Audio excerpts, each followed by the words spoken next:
here today with Jane Crowfoot in her amazing studio to talk a little bit about the latest project that she's doing with Starcraft, which is called the Fruit Garden Cowl. Jane, can you tell me a little bit about this project? Yes, so I've done 3 crochet along projects for Starcraft. This will be the 3rd, and I really love doing them because they're available as free patterns, which means that everybody can have a go. We did one in 2015, one in 2016, and then there's been a bit of a gap, and we're now releasing the Fruit Garden Cowl, which is here behind me, and we've got another colourway. Oh, they look gorgeous. The blue one.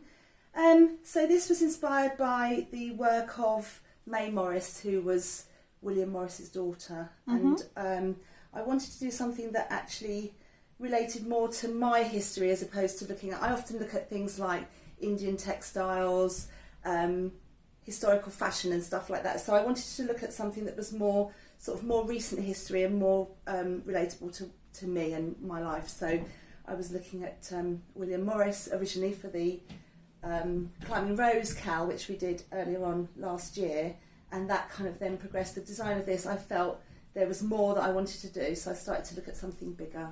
And who was William Morris?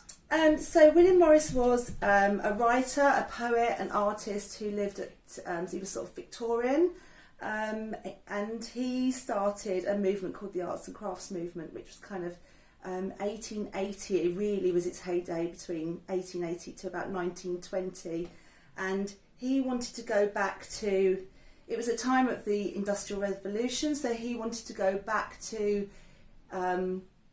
olden days, if you like. He wanted to go back to making things by hand and the skills, and reinventing skills. I mean, it was a time, as I say, of the Industrial Revolution where things were being mass produced, and I think he probably found it quite scary as well. So he wanted to create things by hand and encourage other people to do so. Which has a resonance today as well, doesn't absolutely. it? Really, I think there's a really big, especially amongst what we do with the yarn and knitting and crochet. People are really looking at resurrecting old skills and doing things different to how the norm is now, with all this mass production and the need for things. Yeah. You mentioned May Morris. Can you tell me a little bit more about her? Why was she special? So May Morris was the second daughter of William and Jane Morris, and she's kind of not unrecognised, but she's kind of like the quiet sort of member of the arts and crafts movement. In that she kind of sat in her father's shadow quite a lot, I think, probably in the way that women of that time kind of did. They kind of sat in the shadows of the greater men. But she was actually quite an amazing woman. She, at the age of 23, she took over the Morris Studios. So William Morris had, he produced wallpaper, he produced fabric, he produced, as part of the arts and crafts thing, there was... furniture, all sorts of things, and she oversaw the production of a lot of the items that came out of William Morris and Co. And in particular, she showed a real flair for embroidery and really pushed this idea of selling embroidery kits as they were to rich clients. Didn't she also do on some of his most famous designs? Did she do some of the painting? Yeah, so she was actually, a lot of the designs that you think are William Morris were actually got little bits of May in there as well. So apparently he wasn't all that great at drawing birds and animals and that sort of thing. And practically every design features those. Yeah, and she was a really skilled artist, so she would kind of go in and just put his birds right and make sure his rabbits look like rabbits and stuff like that. So and there's a really famous design that everybody thinks is William Morris, which is called Honeysuckle. It's I know the that. honeysuckle wallpaper, and that was actually her design. So she kind of started sort of making her mark on Morris, and she was a pretty amazing woman, actually. You say she was really good at embroidery. Are there any kind of famous bits of embroidery that are still in existence, or any of her designs? So I recently went up to Edinburgh to see an exhibition of her work at the Dovecot Studios, and I think it was actually previously shown at the William Morris Museum, which is in Walthamstow, and there's lots of pieces of her work in the V&A as well. Oh, are there? Yeah, amazing. The Fruit Garden Cowl is such an amazing piece of work. How do you get started on something like this? So going back to what we've just been talking about in regards to May Morris, as part of the inspiration when I was looking at Morris himself, I've visited a lot of National Trust properties, Kelmscott Manor, which was the Morris's family home in Oxfordshire, and it was there actually that I came across her drawings for her embroideries, for May's embroideries, and so I knew immediately that there was more legroom really for designs based on Morris. So the first thing I did was kind of to make myself a mood board. I actually use Pinterest a lot in the first place to make, those are two of my mood boards, to make mood boards on the computer because that's an easy way of doing it.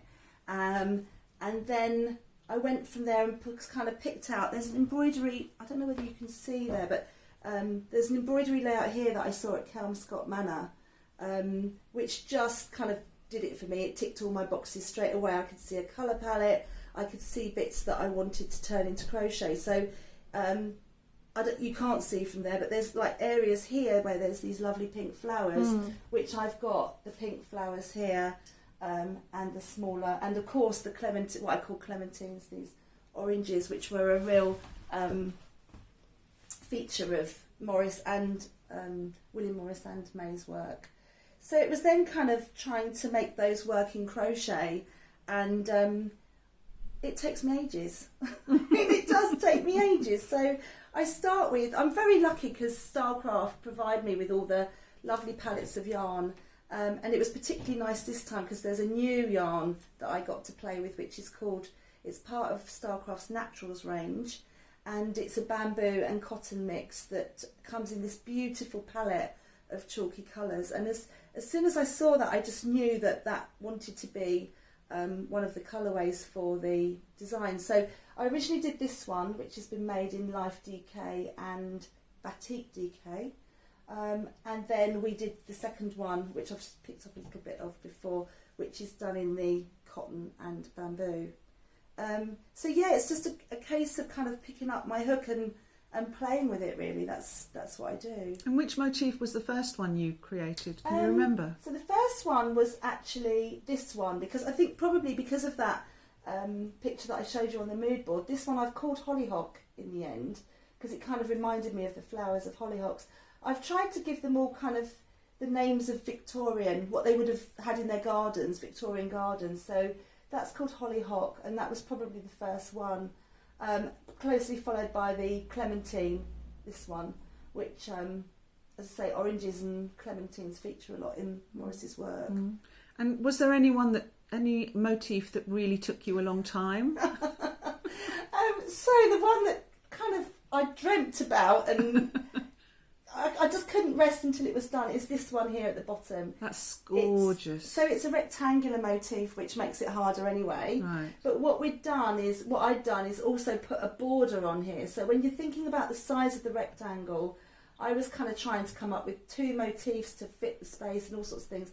But in the end, I mean, it actually took me about 5 or 6 weeks, constant work to do that piece. And I've got some samples which I think will sort of feature later, but these are I never make things and then unravel them. When I see people unravelling things, I'm always upset about it, because I think all of these pieces show the progression of my first bit through to that finished piece. So it did take about 6 weeks to design, and it is pretty hardcore. It's pretty complicated. Yeah. But what we've done to try and don't make the crocheters panic, because what we've done is in the patterns, we've split that up into, I think, 6 parts, so that you're actually only tackling a little bit at a time.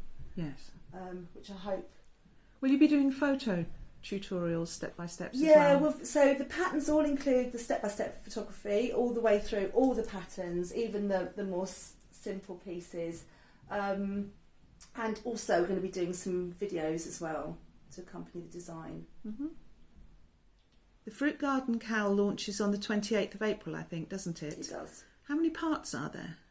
Okay, so it's done in 8 parts every 2 weeks. So it'll run from the end of April through to pretty much the end of July. And so it'll be free patterns on the Starcraft website every 2 weeks. And the way I've designed it, and it's the way I design a lot of my crochet alongs, I really like the idea of the fact that the patterns are free. I really love the idea of drawing crocheters in and really getting their skill levels going and giving them a piece at the end when they've completed the project, a piece they can look at and think, almost like they've created an heirloom piece. I love the idea of heirloom pieces. I've got blankets that my great-grandmother made and I still adore, so I really love that idea. So what I tend to do is I design them so they get progressively harder. So the first piece that I'm asking people to make would be this one. I've called it Forget Me Not, and that's the one that there's the most of in the design. There's 8 of them, so we get that out of the way at the beginning, get people to make 8.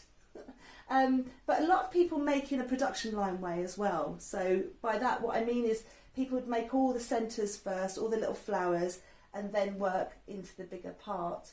And you can see probably that block, the next block along is this one. You can see the similarities there to the way they're constructed.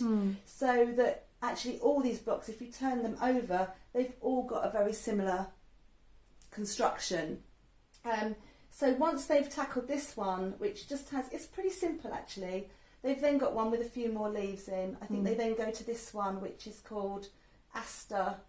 No, they might actually do Clementine next. So they all follow a very similar pattern, but just get progressively harder. And as I said already, acanthus, you're not asked to make, you are actually you're going to make 8 of these, but you're not asked to make all 8 at the same time. No. And you're not asked to make them at the beginning. We kind of get you all the way through, more or less to the end, until you're dealing with that. And then is it just a matter of joining the squares and the rectangles? Yeah, so what we've done is we've done it in a way that, so these are the pink Forget-Me-Nots. So then you're making this one. So then once you've made these, you can then make your strip, join your strips along. And then I think you do the Clementine, you can then add those in. So the more crocheters and knitters hate the finishing, they hate that bit. They like the crochet, the actual making the motif. So we've tried to break the finishing down into parts. So once you've got all this central panel done, you then put this edging on and then start on the next pieces. So hopefully we've made it as easy as possible. But it is aimed at, it's not really, my other crochet alongs have been aimed more at beginners. And this one is probably aimed at slightly higher, because I think actually the skill level now of crocheters is really coming up and coming away. Yeah, it's coming. I mean, there's still crocheters coming in at that sort of base level, but there's more and more crocheters wanting things that are exciting to make and lovely to look at once they're done. Well, this is certainly very exciting, and I can't wait to get my crochet hooks out, although I'm not sure my skill level's high enough. Oh no, absolutely. I think that's hopefully there'll be a lot of people like you that are keen to get stuck in, so that'd be great. Thank you, Jane. Okay.